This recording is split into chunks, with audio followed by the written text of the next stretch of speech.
Hello everyone, welcome to TIC. This is Kushal and today we will be solving this question, search in a rotated sorted array. So what does the question say? You are given an integer array nums sorted in an ascending order and an integer target. Okay. Suppose that nums is rotated at some pivot unknown to you beforehand. Don't worry, we'll be coming back to this. If target is found in the array, return its index, otherwise return -1. Okay, let's get on to the whiteboard and understand this question. Okay, so if this is your base array and the pivot value is 3, this will be our resulting array in which we need to apply our search. Just like that, if the pivot value is 1, this will be our resulting array. Okay, so as the array is somewhat sorted and as we are asked to search for an element over here, some of you might have already thought about this approach, binary search. Okay, but can binary search be directly applied over here? Once again, this array is not completely sorted. So what do we do in binary search? We get the middle element, we compare that element with our target value, and accordingly we move our search space either to left side or right side, right? So if you do understand binary search, you might understand that the concept of binary search is to reduce the search space. Can we apply the same concept over here? Let's have a look. Suppose we are given this array and we need to find the element 7, which is at 10th index over here. So this array was sorted, but it was rotated with this pivot and now it becomes a rotated sorted array. Just like our binary search, we have our left and right pointer at the start and at the end of the array. So from the calculation, you can see that the mid element comes out to be at the 5th index at this position. So now is the time to make the decision whether to restrict our search space on the left side or the right side. So I want you guys to notice something, and this is very important. So when you divide your array with a middle element into half, one of the side of the array will be a sorted side. The side which will contain the pivot element will be the unsorted side. So in our case, the left side 9 to 28 is the sorted side. After we have confirmed the sorted side, we're gonna check our target value and see if it lies within the sorted range. If 7 lies within 9 to 28. If it does, we're gonna restrict our search space to left side. Or if it doesn't, we're gonna restrict our search space to the right side. So as the value did not contain within the range of the sorted part 9 to 28, we restricted our search space to the unsorted part or to the right side.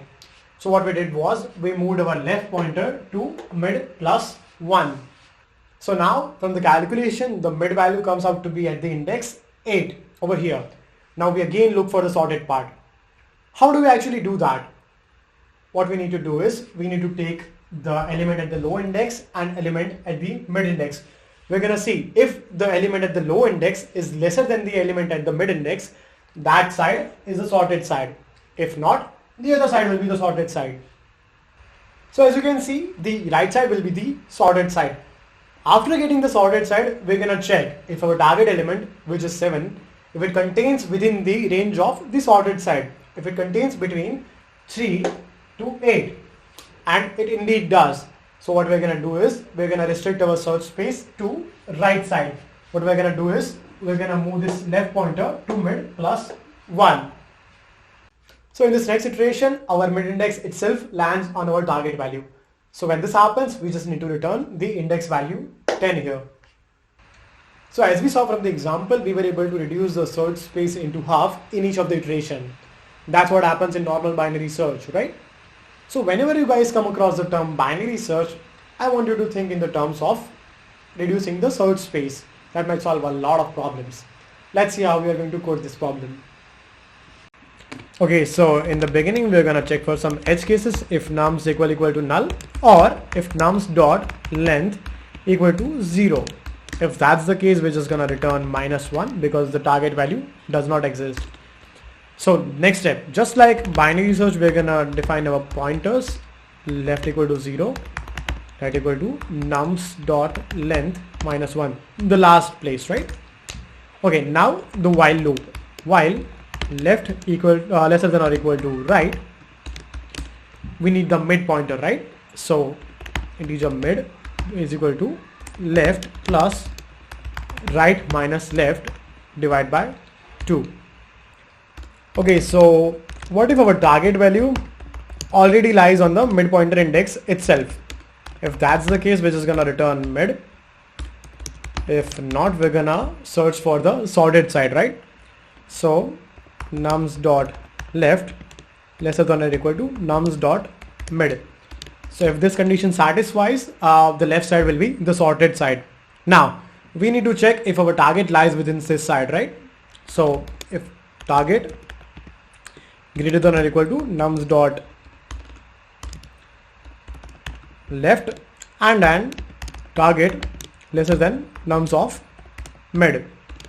So if that's the case, we're gonna restrict our search space to left side.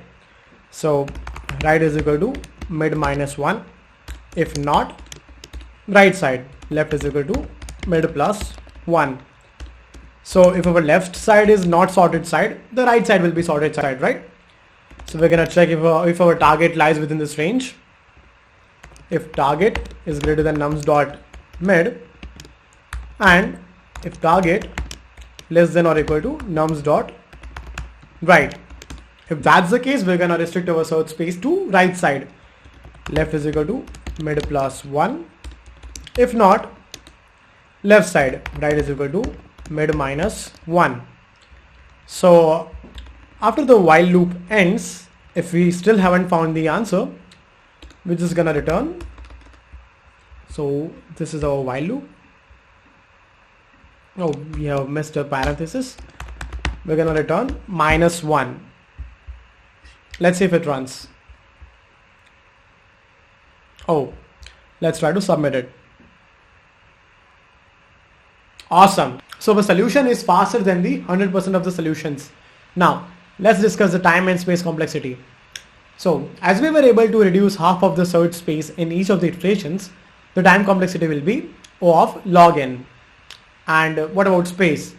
We did not use any extra space anyway, so the space complexity will be constant, O of 1.